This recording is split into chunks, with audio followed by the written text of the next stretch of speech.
Parvenir à restaurer d'ici 2030 le couvert forestier ivoirien à hauteur de 20% avec la pratique d'une agriculture zéro déforestation dans un partenariat public-privé.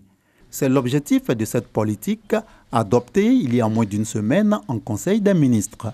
Il est évident que les budgets du fonctionnement du ministère des Eaux et Forêts ne permettront pas à eux seuls de mettre en œuvre cette politique. C'est bien pour cela que cette politique va s'appuyer sur le partenariat avec le secteur privé, un partenariat gagnant-gagnant qui nous permettra donc par le biais de conventions donc de financer notre boisement, mais aussi de financer la préservation de nos forêts.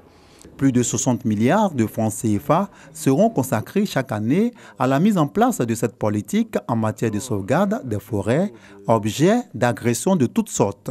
Le repérage clandestin est en train de détruire nos forêts à une vitesse grand V. Non seulement les forêts à l'intérieur de forêts classées, mais aussi dans le domaine rural. Le sillage à façon, c'est un sillage clandestin, donc illégal, est un fait qui aujourd'hui est en train de détruire considérablement la forêt. Pour cette année 2018, ce sont déjà 4 milliards de francs CFA qui seront dégagés pour renforcer les capacités des agents des eaux et forêts.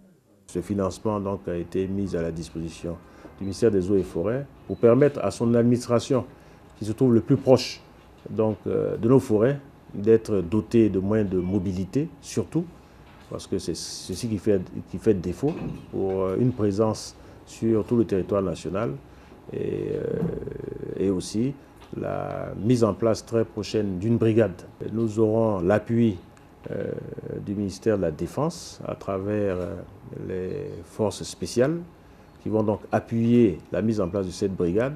Avec cette nouvelle politique, l'État entend disposer d'un nouvel outil de gestion des activités forestières.